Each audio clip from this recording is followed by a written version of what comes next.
Assalamualaikum warahmatullahi wabarakatuh. Alhamdulillahirabbil alamin wa bihi nasta'inu ala umuri dunya waddin. Wassalatu wassalamu ala asyrafil anbiya'i wal mursalin sayyidina maulana Muhammadin wa ala alihi washabbihi ajma'in. Amma ba'd. Alhamdulillah, kita bersyukur pada Allah Subhanahu wa taala pada malam kedua bulan Dzulhijjah ini. Mudah-mudahan Allah berikan kita banyak bulan barokah. Kalaupun Allah panggil kita di malam hari ini, mudah-mudahan Allah panggil kita dalam keadaan husnul khatimah, membaca la ilaha illallah Muhammadur Rasulullah sallallahu alaihi wasallam. Jangan takut mati, karena mati itu akan datang. Setiap manusia akan merasakan kematian. Untuk itu giatlah berjamaah di masjid, karena di masjid nanti akan memberikan pertanggungjawaban yakni pertolongan dari akhiratnya Allah Subhanahu wa taala. Amin ya rabbal alamin. Allahumma shalli ala sayyidina Muhammad. Mudah-mudahan kita dan keluarga kita semuanya nanti mendapatkan syafaat di yaumul qiyamah dari Nabi kita Rasulullah Muhammad sallallahu alaihi wasallam. Amin ya rabbal alamin. Ya mau salat maghrib Masjid Al-Ikhlas yang dimuliakan Allah Subhanahu wa taala, sudah setengah bulan saya tidak kultur maghrib. Mas siapa ini yang mudik? Mas Ridwan. Ridwan. Oh, Mas Ridwan, insyaallah. Ya, Mas Ridwan kembali ke sini berarti sudah setengah bulan. Bismillahirrahmanirrahim. Mari bersama-sama niat ngaji lillahi ta'ala. Kalau sudah niat ngaji, Pak, di sini saat ini malaikat menaungi kita. Allah turunkan rahmatnya kepada kita. Percaya apa tidak, Pak? Percaya. Yang tidak percaya kufur, karena ini sabda baginda Rasulullah SAW. Yang tidak percaya saat ini ada naungan malaikat yang turun, dan malaikat sayap malaikat ini menaungi kita. Kemudian rahmatnya Allah diturunkan kepada kita, dan yang paling hebat adalah nama-nama kita ini sedang disebut. Pak Handoko sedang taklim, Pak Haji Irsal sedang taklim, disebut oleh Allah nama-nama kita di langitnya Allah Subhanahu wa taala, dan diperdengarkan kepada makhluk-makhluknya Allah yang mulia. Alhamdulillah. Percaya apa tidak, Pak? Hadis sahih. Kalau yang tidak percaya berarti orang yang kufur, yang harap bisa masuk surga karena ingkar kepada Allah Subhanahu wa taala. Izinkan saya menyampaikan topik yang utama dengan judul amal yang diterima. Jangan-jangan kita selama ini dari kecil dari usia balik sampai hari ini ibadah kita ini sia-sia. Ada 4 kunci yang harus kita tahu, seberapa apa saja yang menyebabkan amal itu diterima dan ditolak. Siapa mendengarkan? Ini penting. Karena ini saya ambil dari kitab Tanbihul Ghafilin. Tanbihul Ghafilin, yaitu peringatan bagi orang-orang yang lupa. Termasuk saya ini ahli pelupa. Kadang-kadang tidak ingat pada Allah. Ya bangun tidur kadang-kadang ini tidak menyebut alhamdulillah, tidak. Kadang-kadang langsung digirat, langsung ke kamar mandi. Itu kesalahan kita. Seharusnya kita setelah bangun tidur itu duduk sebentar membaca alhamdulillahilladzi. Itu apal, Mas, apal Mas ya. Kalau nggak apal ya Allah, alhamdulillah engkau umurku engkau panjangkan, sudah cukup. Alhamdulillah Allah, nyawaku engkau masih tidak kau ambil, sudah. Pokoknya alhamdulillah, itu syukur pada Allah Subhanahu wa taala. Bismillahirrahmanirrahim. Ada 4 hal yang menurut Al-Faqih Abu Lis As-Samarqandi, yakni kitab ini dulu, Pak, ceritanya sedikit nih, Pak, ya. Beliau Al-Faqih Abu Lis As-Samarqandi ini mengarang kitab ini, itu masih kosongan, belum ada namanya. Beliau sholat ke Raudhah, ke makam Nabi Sallallahu Alaihi Wasallam. Kemudian beliau tertidur setelah sholat, bertemulah pada baginda Rasul Sallallahu Alaihi Wasallam. Nah, kemudian setelah bertemu Rasulullah, kitab karangan beliau ini di Aukamakon seperti yang diceritakan dikoreksi oleh Nabi Sallallahu Alaihi Wasallam. Kemudian diberikan kepada beliau lagi dan kemudian diberikan judul Tanbihul Ghafilin, peringatan bagi orang-orang yang lupa. Bismillahirrahmanirrahim. Qala ba'dul hukama, sebagian ulama berkata, amal ibadah itu membutuhkan 4 perkara agar selamat diterima Allah Subhanahu wa taala. Yang pertama, awaluha al-ilmu qabla bad'ihi, li'anna al-'amala la yasluhu illa bi'ilmi, fa idza kana al-'amalu bighairi 'ilmin kana yufsiduhu aktsara mimma yuslihuhu. Yang pertama, syarat diterimanya ibadah kita kepada Allah Subhanahu wa taala adalah mempunyai ilmu sebelum memulai pekerjaan. Karena amal perbuatan itu tidak akan benar dan sempurna kecuali dilandasi dengan ilmu. Amal perbuatan yang tanpa ilmu akan lebih banyak salahnya daripada benarnya. Kemudian Imam Al-Ghazali mengomentarinya, ilmu tanpa amal tiada guna, dan amalan tanpa ilmu adalah sia-sia. Karena kalau kita mengerjakan sesuatu tidak tahu ilmunya, maka pekerjaan kita tidak ada nilainya dan tidak diterima Allah Subhanahu wa taala. Sebagaimana hadis Rasul sallallahu alaihi wasallam riwayat Imam Muslim, "Man 'amila 'amalan laisa 'alaihi amruna hadza fa huwa raddun." Barang siapa yang beramal tidak mengikuti perintah kami, maka akan ditolak. Hadis Imam Muslim.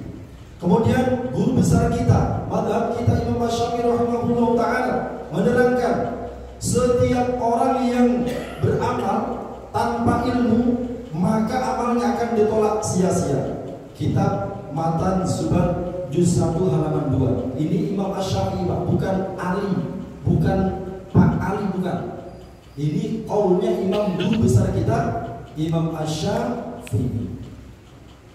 Saya menyampaikan lisannya para alim ulama dan juga lisannya Nabi SAW dan para khulafaur rasyidin. Jadi kalau kita seumpama ini Pak Haji Irsyad mau bikin menara masjid umpama, manggillah tukang. Aku mau cari tukang, bilang sama Mas Ridwan, aku carikan tukang yang Mas Ridwan umpama.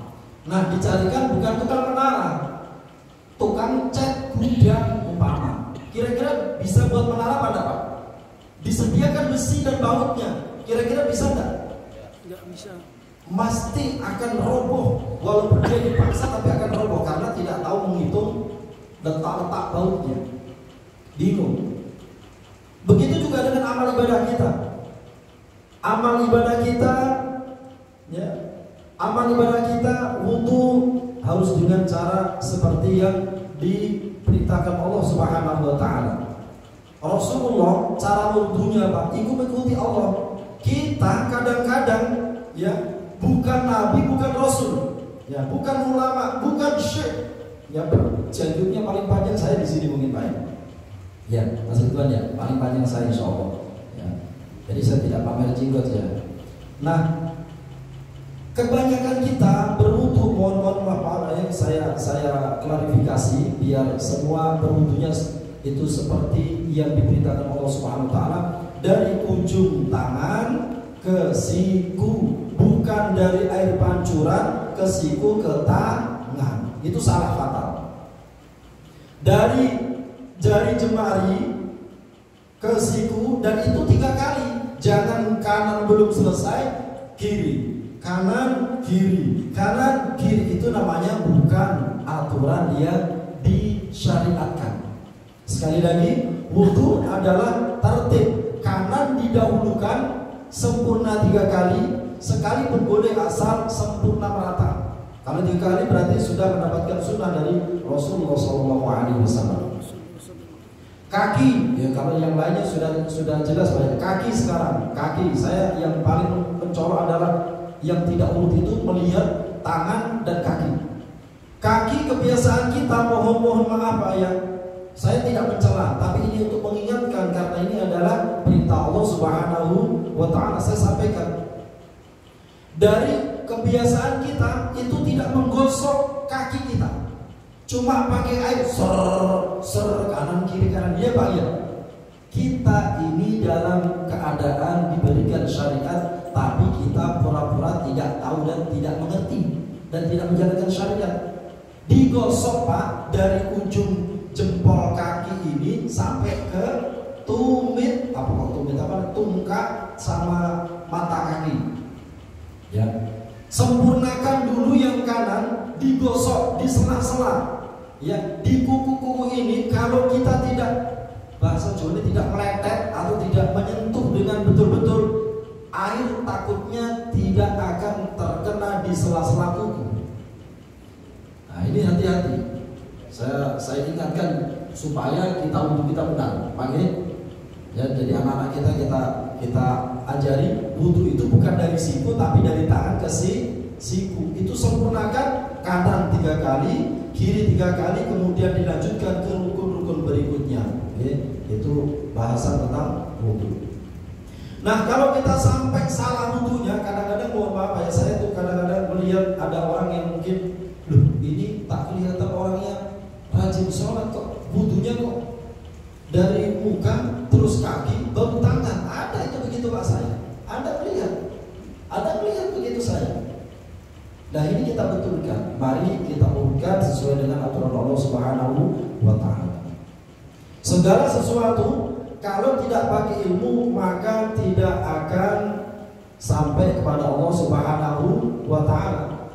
Orang menyembelih juga begitu. Orang menyembelih kambing juga begitu. Orang menyembelih ayam juga begitu. Harus punya ilmunya. 3 urat bawah, samping-samping, dan urat tenggorokan makanan. Ini syarat, ya. Dan tidak boleh lepas sebelum semuanya putus. Ya, saya waktu saya di Malaysia Pak ya. Mohon maaf ini Mas Zainal, ada saudara antum dari Bangladesh. Ini pas kurban itu memotong hewan kurbannya itu Allahu Akbar lepas. Ya, kemudian gantian tangan lagi Allahu Akbar lepas. Jadi orang Bangladesh, jadi potongnya tidak sekali langsung mokok habis, enggak. Jadi teman-teman Allahu Akbar, jadi lepas. Allah alam, saya tidak tahu ilmunya seperti apa itu, Allah alam ya. Nanti sampaikan salam orang Bangladesh kalau antum ke Pakistan. Ya, teman kita ini sudah melalang sampai Pakistan, Mas Zainal ini. Ya, cari istri sampai sana tidak ada pendapat. Masya Allah, ya, cari istri yang maju katanya, Masya Allah. Mudah-mudahan dapat yang maju dan ahli surga. Itu yang pertama. Ya, memotong harus, kalau sejoginya itu Pak bukan dari atas, tadi dari bawah ketarik ke atas, balik lagi ke atas. Kalau sudah kena urat yang paling atas, balik lagi ke bawah, ke bawah sampai 3 kali, dan tidak boleh putus. Maka tidak boleh langsung kita 3 kali langsung diangkat, jangan. Ya, kalau jenengan potong ayam ini terutama dan potong kambing ya, kalau potong sapi itu sudah ada pakarnya, jadi sudah mahir. Maka pastikan bahwa itu sudah putus baru diangkat. Jangan buru-buru diangkat, karena banyak sapi yang begitu Pak. Sapi kurban banyak yang lari, ya Pak. Betul, banyak yang lari sampai ditebas itu. Betul, ada di YouTube itu. Nah, itu namanya tanpa ilmu maka sia-sia. Ahli potong kambing ya ahli potong kambing, ahli potong ayam ahli potong ayam. Allahumma shalli ala Muhammad. Itu yang pertama, semua harus pakai ilmu. Yang kedua, qala ba'dul hukama athaniyatu. Yang kedua adalah niat pada saat memulai pekerjaan. Kalau kita niat ke masjid, ya, niat ke masjid di Bapak Ibu sekalian karena Allah Subhanahu wa taala, jenengan sing bapak-bapak terutama nggih, saya ibu-ibu nanti Bu ya. Ibu, saya mau bapak-bapak dulu ini, teman-teman saya mas-mas ini ya. Jenengan dari rumah itu membaguskan untuk sempurnakan wudhu dulu. Ya, dari cuci tangan, baca bismillah 3 kali, semuanya digosok-gosok, dikumur-kumur semua. Itu namanya menyempurnakan wudhu atau membaguskan wudhu seperti yang diperintahkan Rasulullah SAW. Kemudian baca doa wudhu, itu namanya sempurna. Jenengan melangkahkan kaki, bismillah, niat sholat berjamaah, jangan lupa itu.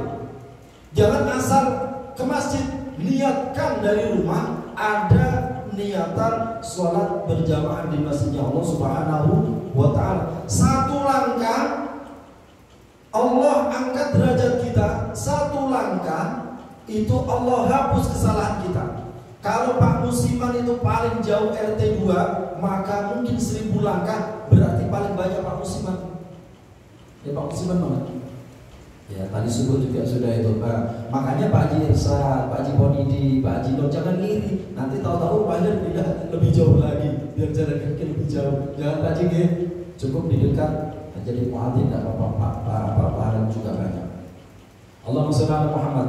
Jangan sampai salah niat kita dari rumah. Ya. Kemudian setelah kita sampai ke masjid, bapak-bapak ini, mas-mas ini, adik-adik, sampai ke masjid, sholat sunat tahiyatul masjid. Dengan kita sholat sunat tahiyatul masjid, kemudian duduk berzikir, jangan menoleh kanan kiri teman-temannya, biarkan orang mau belakangan sholat sunat, gak usah digubris. Pokoknya saya zikir. Dan setiap setiap zikir, mulai dari kita itu duduk sampai pada pelaksanaan sholat fardu dimulai, kita duduk diam Pak, itu Allah berikan pahala sholat tanpa putus dari mulai duduk sampai pada pelaksanaan sholat fardu dimulai. Syaratnya tidak batal, tidak pindah tempat, dan tidak berkata-kata yang tidak baik. Duduk aja. Kalau temannya ada, mohon maaf Pak Doko, ada temannya sholat sunnah datangnya terlambat, sudah biarin urusan nafsi kita kepada Allah dikit. Allahumma shalli ala Muhammad, astagfirullah, subhanallah. Sudah, gak usah pedulikan teman kita. Itu pun masih ada waktu. Jadi waktu afdolnya masih ada. Jangan diderdemi. Kayak saya tuh dengar kadang-kadang di pintu, kadang-kadang mohon maaf, itu malah berdosa, mengganggu kekhusyuan orang sholat. Kita jaga diri kita aja sendiri. Subhanallah, astagfirullah, Allahumma shalli ala Muhammad. Sudah. Nah, dapat pahala sholat sunnah tanpa putus sampai pada pelaksanaan sholat fardu. Alhamdulillah. Enak pada Mas Ridwan? Tapi harus niat betul, berbagus wudhu dulu dari rumah. Itu yang kedua, jangan sampai salah niat. Kalau sampai salah niat, datang ke masjid gak dapat pahala, bahkan sholatnya pun tidak sampai kepada Allah Subhanahu wa ta'ala. Na'udzubillah tsumma na'udzubillah. Kemudian yang ketiga, sabar sewaktu melakukan amal ibadah. Ya, sebagian ulama mengatakan sabar sewaktu melakukan amal ibadah. Apa Pak Ustaz contohnya? Contohnya begini. Kalau dalam bahasa orang taklim itu ada yang terkenal di taklim, ala la tanalul ilma illa bisittatin. Nah, itu ada nadzumannya Pak. Jadi syarat utama kita mendapatkan ilmu adalah sabar. Kalau jenengan sholat tidak sabar, buru-buru selesai, berarti hati kita tidak ke Allah Subhanahu wa ta'ala. Maka Allah ini kita Pak. Di surat Al-Mu'minun ayat yang pertama, A'udzu billahi minasyaitonir rajim. Baris yang pertama, surat Al-Mu'minun juz 18 ayat yang pertama. Qad aflahal mu'minun. Ayat yang kedua, alladzina hum fi shalatihim khashi'un. Allah ini Allah berikan motivasi kita. Sungguh beruntung orang-orang yang beriman. Siapa dia? Alladzina hum fi shalatihim khashi'un. Lah kemudian bagaimana Pak kalau sholatnya yang khusyuk? Ya tetap sah sholatnya, yang khusyuk mendapatkan nilai plus dari Allah Subhanahu wa ta'ala. Tidak semua orang bisa sholat khusyuk. Makanya di sini ada ulama menyampaikannya. Saya tidak bosan Pak tentang sholat ini. Karena apa? Sholat saya sampai mohon maaf ya, kemarin 4 hari yang lalu, mungkin setengah bulan yang lalu ya, saya ke Pak Haji Ramli tentang bab sholat. Ya, bab sholat itu beliau silakan Pak Ustaz untuk melanjutkan bab sholat di pengajian Miftahul Jannah. Dan itu saya akan lanjut sampai ibu-ibu bisa membaca dengan baik insya Allah seperti itu. Jadi beliau mendukung ilmu sholat ini karena sholat adalah kuncinya ibadah, kuncinya amal. Sholat tidak betul, amal sia-sia. Haji tidak diterima, apa saja gugur. Betul, kalau sholat kita tidak ikhlas karena Allah, sia-sia. Bahaya sekali, rusak. Makanya walaupun sholat sunnah dengan sholat wajib itu sama Pak, rukunnya sama, cuma rakaatnya yang beda dan niatnya yang beda. Kalau pelaksanaannya cara sholatnya sama, sholat sunnah sendiri ataupun sholat fardu berjamaah sama. Jenengan kalau sholat di rumah 4 rakaat 5 menit ya 5 menit. Kalau 2 rakaat 3 menit ya 3 menit, jangan dipercepat 1 menit. Itu namanya tidak menghadirkan diri kepada Allah Subhanahu wa ta'ala. Khusyuk itu artinya 2, al-khudu' wa tawadu. Apa artinya? Al-khudu' penyerahan diri kepada Allah. Ketika kita masuk masjid, niat sholat, melangkahkan kaki ke dalam masjid, maka lupakan saya bos, lupakan saya Pak RT, lupakan saya Pak Tamir Masjid, lupakan saya Pak Imam Masjid, lupakan saya Pak Bupati, lupakan saya Pak Lurah, lupakan semua. Yang hanya dipikir, yang hanya dilihat, hanya kebesaran Allah Subhanahu wa ta'ala. Maka ketika kita masuk di masjid, menunduk kebesaran Allah Subhanahu wa ta'ala saja yang kita pikir. Tidak ada lagi kita itu orang yang gagah, orang yang kuat. Kita menghambakan diri di rumahnya Allah Subhanahu wa ta'ala. Baru itu namanya menghadirkan diri sholat kepada Allah Subhanahu wa ta'ala. Semua dilepas, jabatan semua dilepas, serahkan semuanya kepada Allah Subhanahu wa ta'ala. Dan disertai at-tawadhu, yakni rendah hati. Rendah hati. Kita bersolat rendah hati, maka kalau tidak rendah hati, nggak sampai juga ke Allah Subhanahu wa ta'ala, nggak salah-salah. Allahumma shalli ala Muhammad. Paham lagi maksud saya? Khusyuk itu sudah diiringi oleh Allah Subhanahu wa ta'ala. Surat Al-Mu'minun ayat yang pertama sampai ayat yang ke-11 silahkan dibuka nanti di rumah Mas Ridwan. Kalau tidak puas dengan jawaban saya, silahkan dibuka surat Al-Mu'minun ayat yang pertama sampai 11 di halaman pertama sebelah kiri ya, surat Al-Mu'minun, dan di juz 18 halaman pertama. Itu yang kedua. Yang ketiga adalah sabar. Kalau kita tidak sabar,